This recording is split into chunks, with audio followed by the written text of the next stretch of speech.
Des jeux à 2, il y en a plein, mais des jeux à plus, il y en a plein aussi. Et parfois, on s'interdit de jouer à 2 à des jeux qui sont à plus qu'à 2. Pourtant, beaucoup de jeux peuvent se jouer à 2 et ils sont même parfois bien plus intéressants. Et donc aujourd'hui, on se demande quel est le jeu pas à 2, mais mieux à 2.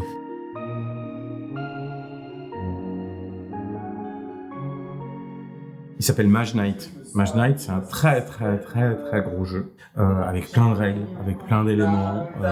Le but du jeu, c'est qu'on joue des aventuriers qui sont là pour aller libérer des villes. Je vais mettre des guillemets à côté de libérer, parce que des fois c'est plus conquérir que libérer. Il y a plusieurs manières de jouer au jeu. On peut jouer en coopératif, on peut jouer les uns contre les autres, et faire une espèce de course les uns avec les autres. C'est un jeu qui est tellement dense qu'il est mieux à 2. Il est très long à jouer. Déjà, à 2, on met 4 heures pour faire la partie. À 3, on a fait une partie en 6 heures la dernière fois, donc ça a plutôt bien marché.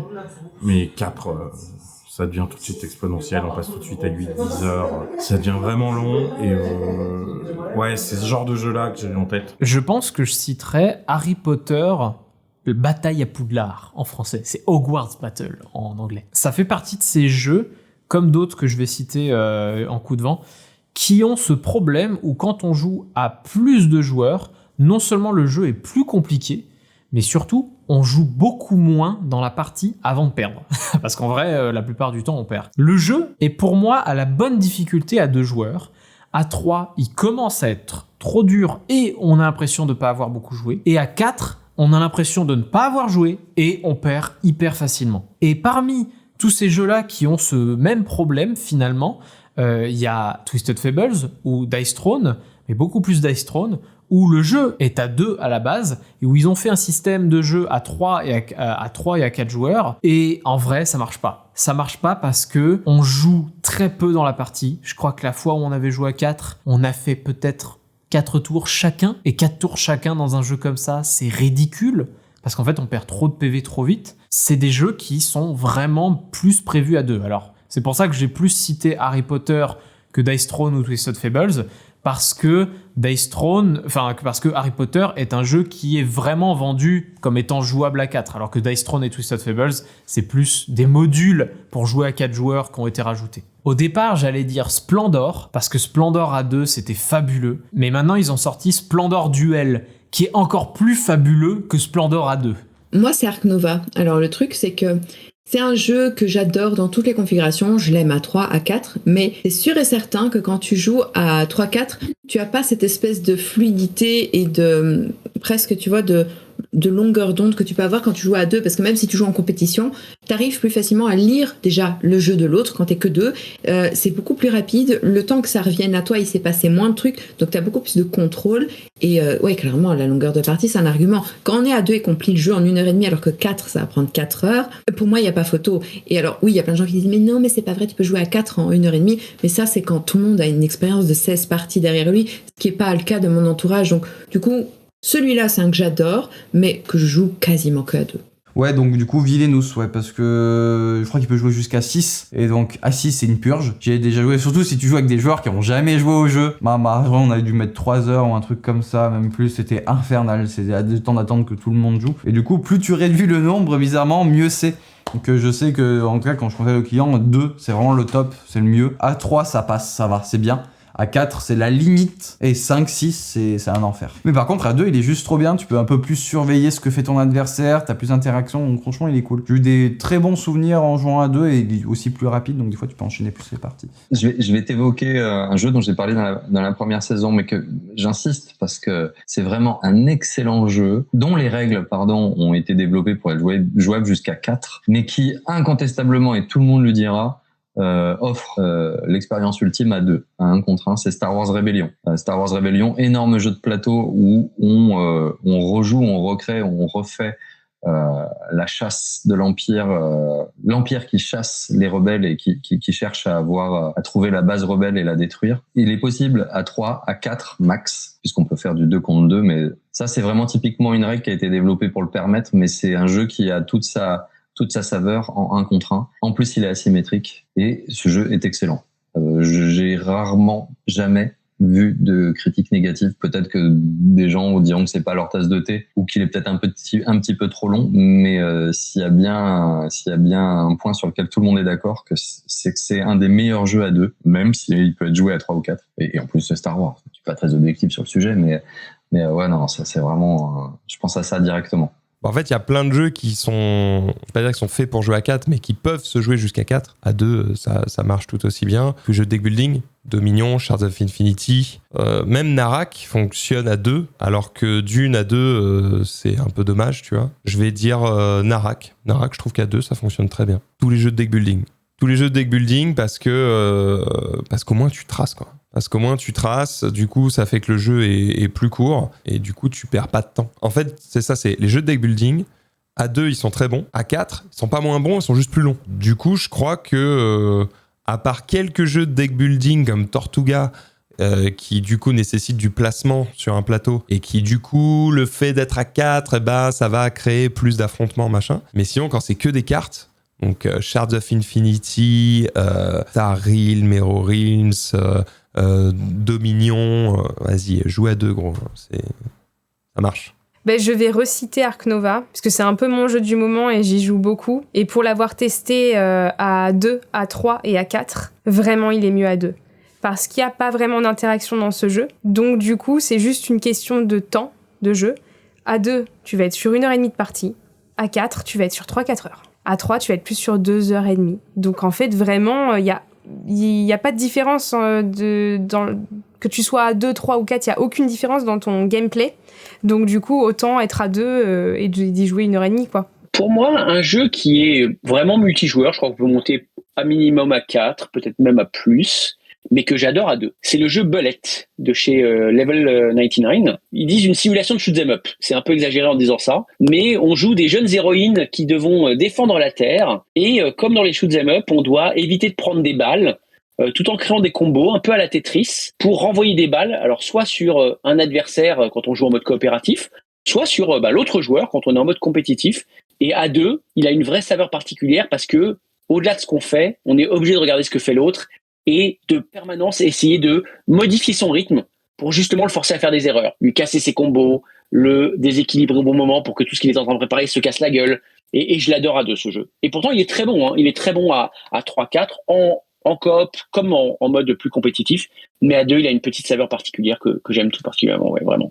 Tous les jeux, puisque je préfère jouer à 2. Alors, sauf dans les jeux qui exigeraient évidemment d'être vraiment impérativement 3 ou 4 minimum, mais en général, je préfère jouer à 2. Et moi, j'ai un autre petit plaisir coupable, c'est Azul. Ça fait partie de mes jeux préférés.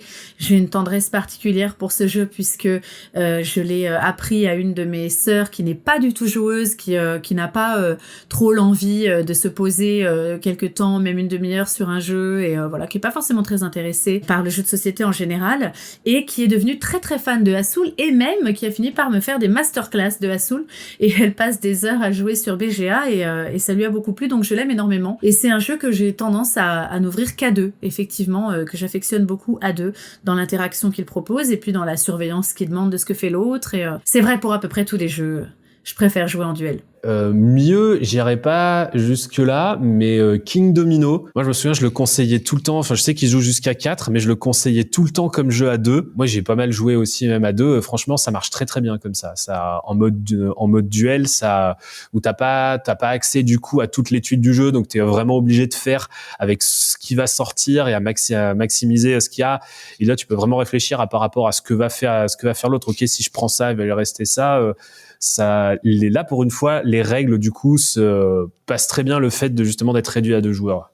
Champ d'honneur pour le coup, ouais, ça marche très bien à 2 parce que ouais, il y en a quand même pas beaucoup qui tournent bien. Par exemple, quand c'est 2 à 4, des fois à 2 ça tourne pas bien, on n'arrive pas bien à se bloquer.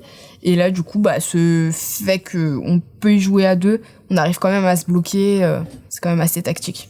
Alors la réponse pour moi de cette question est super évidente parce que c'est tout simplement pour moi le meilleur jeu actuel sorti ces 2 dernières, voire 3 dernières années, qui est fait pour jouer à plus que 2, mais qui est très long quand on est plus que 2, qui ne perd pas de sa saveur, ni de son intérêt quand on n'y joue qu'à 2, et qui est du coup plus court, c'est Ark Nova. Il peut t'emmener, si tu joues à 3 ou 4, sur des parties de 4 heures, 4 heures et demie, pour certaines personnes qui jouent la nuit. Et quand il joue à 2, tu vas réussir à réduire le jeu à 2 heures à peu près, 2 heures, 2 heures et demie. Et c'est tout simplement un chef-d'œuvre. Donc c'est un jeu où tu vas gérer un zoo tout en essayant de participer à la préservation des espèces. J'ai à peine envie de le présenter tellement on en a entendu parler, tellement il fait le buzz. Et c'est génial. C'est juste un des jeux les plus prenants. Je parle avec plein de gens qui ont des avis, qui sont parfois très très très difficiles en matière de jeux de société. Et même chez les plus difficiles, ils trouvent que c'est génial et je les vois jouer, enchaîner les parties alors que le jeu dure des plombes.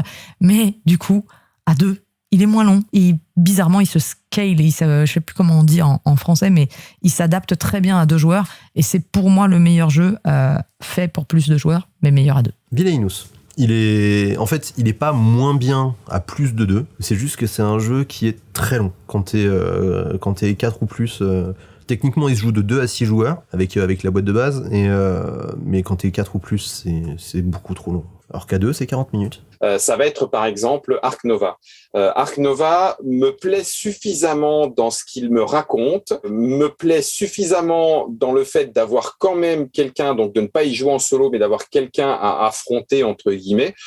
Mais à 2, je trouve que c'est le meilleur ratio entre la durée de partie, l'interaction qu'il va quand même y avoir, et ce que le jeu me permet de vivre, de développer, etc. Donc, l'histoire que ça raconte et le ratio investissement, retour sur investissement en plaisir de jeu, je crois que c'est presque une configuration que je préfère pour Ark Nova. C'est pas la configuration de jeu à laquelle je joue le plus souvent 2 joueurs, malgré le fait que j'ai quand même mon complice sur la chaîne qui est Stéphane Bastien, pour lequel on fait souvent des duels. Mais c'est souvent des duels de confrontation. Donc, je vais plus y aller avec un jeu grand public qui n'est pas nécessairement designé pour un jeu de joueurs, mais qui pour moi, je pense que je fais tous mes parties à 2 joueurs ou presque, sauf ma partie découverte initialement.